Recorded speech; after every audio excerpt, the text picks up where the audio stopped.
Welcome to AgCast, the podcast where we dive into the latest trends and innovations shaping the world of agriculture. This week we will be adding a new segment called Mythbusters, featuring Josh and Dalton. We will also be including new speakers this week as well. We hope you enjoy this episode.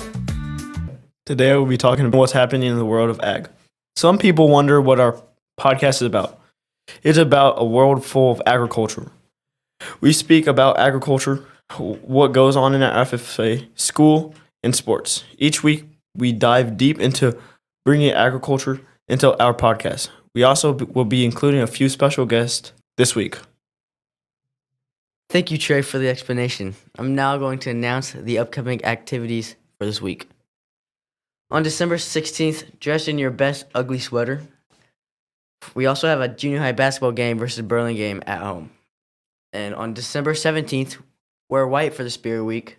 And also, we have a high school basketball game at North Lyon County. On December 18th, wear your favorite pajamas.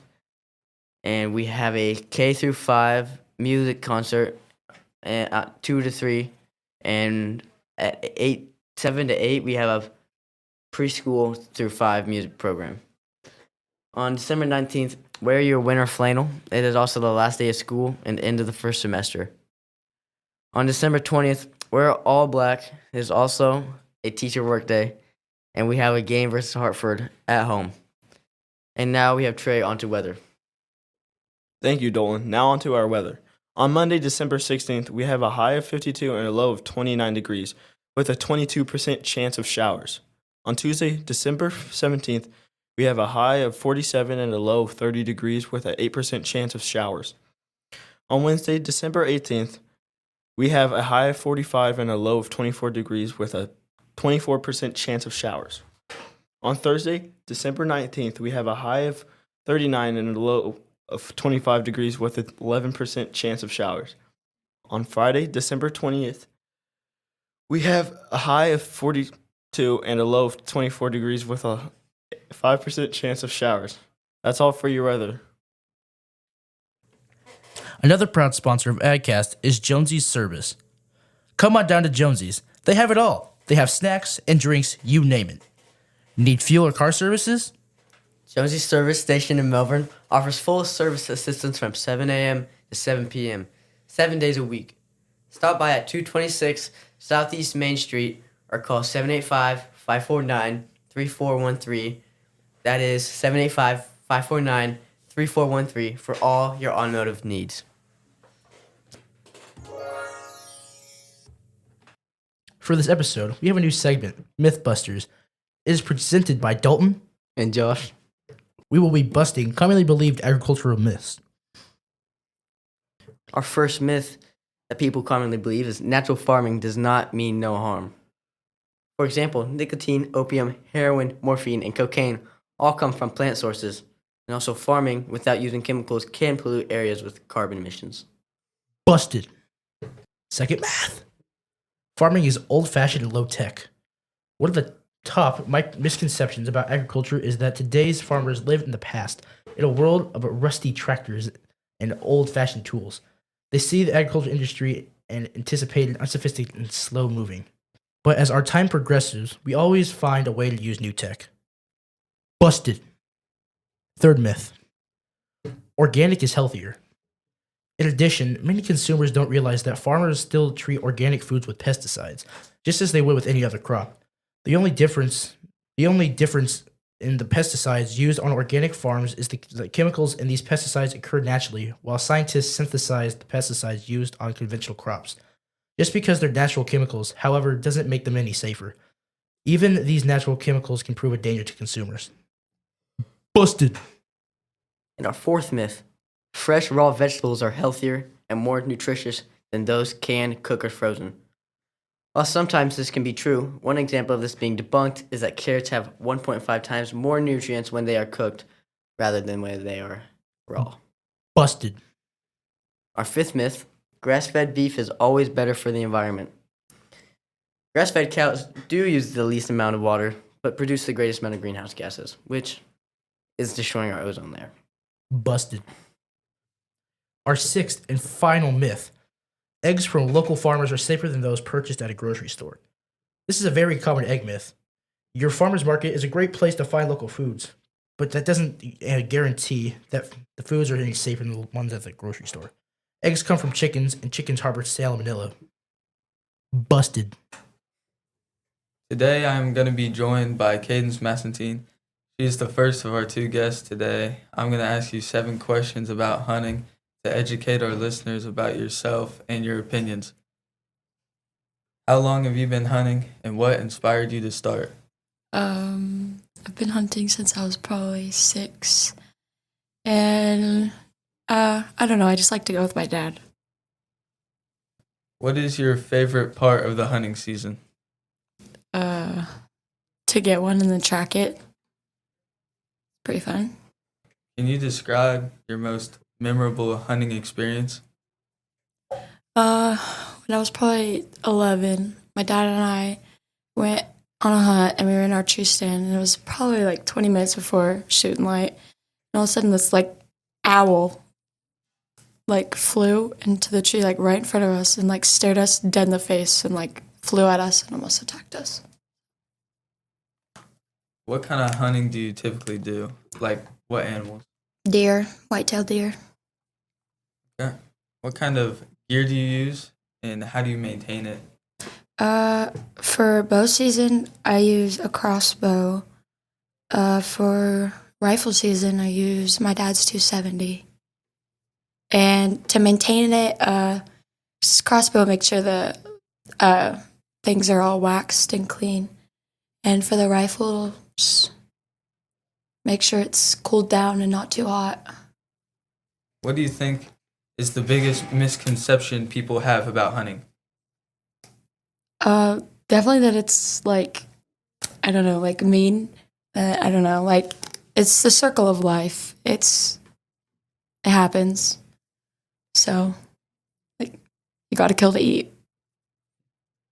What are your biggest goals for your future hunting seasons? Probably to shoot pretty big deer. Thank you for coming on the podcast. I'll be Yep. back with our next guest. Thanks, guys. Welcome everyone to the FFA updates. We would like to congratulate Landon Reed for placing 6th at the Ag Communications meet held in Burlington. There will be an Ag Management and a Milk Quality contest held on January 22nd, 2025 at Miami County Fairgrounds. Our stats have been delivered. If you haven't got an item you purchased, please contact the FFA member you have purchased from. That's it for FFA updates. Welcome to this week's special ag topic, where we dive into the world of agriculture and the fascinating crops that shape our holidays. Today, we're talking about one of the most iconic symbols of Christmas, the Christmas tree. From small family farms to large plantations, Christmas tree farming is a thriving industry with deep roots and tradition. But have you ever wondered how these festive trees are grown? What challenges do farmers face during the holiday season? And what makes a Christmas tree truly perfect? Join us as we explore the history, cultivation, and care that goes into growing the Christmas trees that bring joy to millions of homes every year. Today, I'm going to be joined by... Dalton. Trey. Josh. Do you guys know when the first Christmas tree was used? I have no idea. It was around the 16th century. All right. How do you guys celebrate Christmas with your family? We usually wake up early so we can go to a family gathering that morning. What kind of, like, what family? Like, My dad's side. your dad's side, okay. Trey, what about I usually wake up early, wait for like 4 hours to wake up my mom because I get up like 3 for some reason. It's weird. We open presents, and then we usually go out to my aunt's house and open more presents and eat food with my cousins. We usually wake up early too. We open presents, and we go down like the community building, rent it out for a little bit. And we usually just hang out there for a little bit and open presents, have some fun time. Have you ever gone down to Texas over Christmas? Yeah, we did it a couple times, yeah. And same thing, we just hung out for a little bit. How about you, Reed? I usually get up, and in the morning, it's just my family, and then later in the afternoon, we'll go out to my grandparents' house, and a bunch of us will hang out there all day and eat food, and kind of, not really a party, but just like a get-together for the afternoon and that evening. Do you guys like decorating the tree for Christmas? Personally, I do not. Personally, no.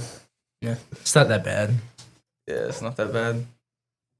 Personally, I kind of like decorating the Christmas tree with my mom because nobody else in my family decorates with us because they're boring. But then we just put the candy canes on the Christmas tree. Then you can just like munch on them. Do you guys have any favorite Christmas songs? Yeah. I like that one Mariah Carey song where she hits a high note. Oh, That's a fact. Oh God. In the Santa dress, yeah, that's a good one. Do one of you guys want to give us? Trey, what is your favorite Christmas song? Probably have to agree with Dalton. She hits a high note. It's like peak Christmas music right there. Josh, what about you? Mine's like it's beginning to look a lot like Christmas, but like Michael Bublé. Oh, That's a good one. That's a I vibe. got you. Yeah. I'll be What about you, non-original. I'll say Rudolph the Red-Nosed Reindeer. Top 10 movie of all time. No. Yep. Yeah. That weird stop motion. Do you guys have any favorite Christmas movies that you guys enjoy watching every year? I mean, we really don't watch a lot of Christmas movies, but I like to say Elf. It's always a good Yeah, one. I would agree with that. That's probably my favorite. I'd have to say like Polar Express. I personally had to say Die Hard.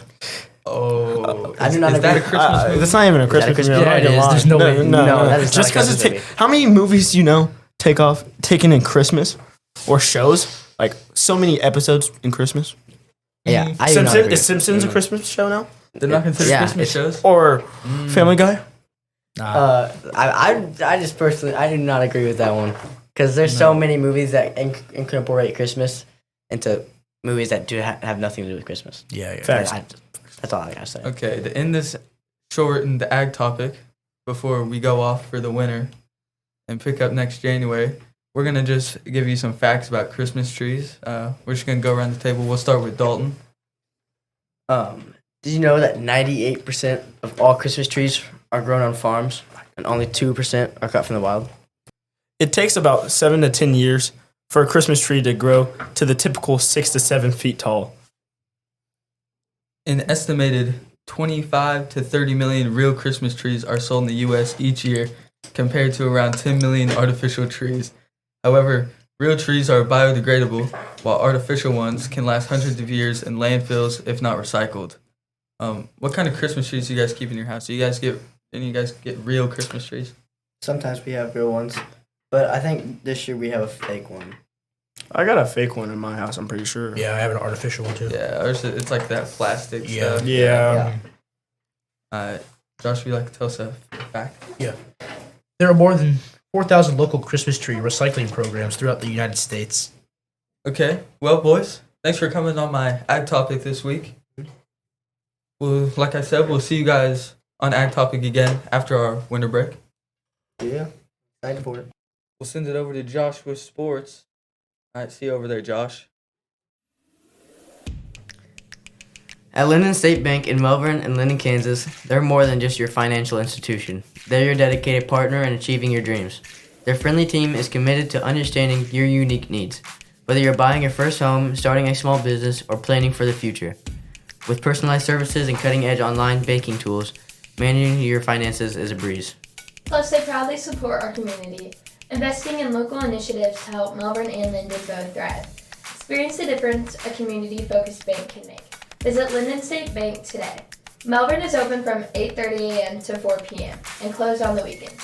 They are located at 102 North Main Street, Melbourne, Kansas. And if you need to get a hold of them online, their number is 785-549-3311. Linden is open from 9 a.m. to 3:30 p.m. On Fridays, it is 9 a.m. to 6 p.m. and they are closed on the weekends. The bank in Linden is located at 817 Topeka Avenue, Linden, Kansas, and their phone number is 785-828-4411. Now, on to MdCV Sports. On December 9th, our junior high basketball teams both played Cornerstone. The girls won 19-10 and the boys won 41-30. Great job. On December 10th, our high school Valley tip-off started. Both of our boys and girls played Altoona Midway. Our girls won 81-20, but sadly, our boys lost 51-49 in overtime. On December 12th, our high school basketball teams both played SEC. The girls won 77-28, and the boys won 58-8. I will now be telling you the record of each team in the tip-off. Boys Hartford boys right now is 2-0 in first place. Both Altoona and MdCV are both tied at 1-1. Boys SEC is 0-2. Both girls MdCV and Hartford are in 2-0 for first place. For girls, both MdCV and Hartford are 2-0. They're both tied for first place. And finally, Altoona and SEC girls are 0-2. That is all for your MdCV Sports. We'll see you next time. Daily Facts. The longest recorded flight of a chicken is 13 seconds. Chickens can't fly. Evidently they can. One day's production for a high-producing dairy cow yields 4.8 pounds of butter, 8.7 gallons of ice cream, or 10.5 pounds of cheese. Wowzer. They can make some milk. A whopping 40% of all food grown and produced in the U.S. is never eaten. Dude, I would eat that. Me too. Me too, buddy. The hardest bone in the human body is the femur. Allodoxophobia is the fear of other people's opinions. A corn cob will nearly always have an even number of rows on each cob. Count them next time you enjoy your corn. Bud of the day! What kind of concert only costs 45 cents? A 50-cent concert featuring Nickelback. That's a wrap for today's episode of AgCast. We hope you find today's discussion insightful and valuable as we continue to explore the latest trends, tips, and innovations in agriculture. Make sure to follow us on YouTube, Spotify, and Facebook to stay tuned in. See you next time on AgCast.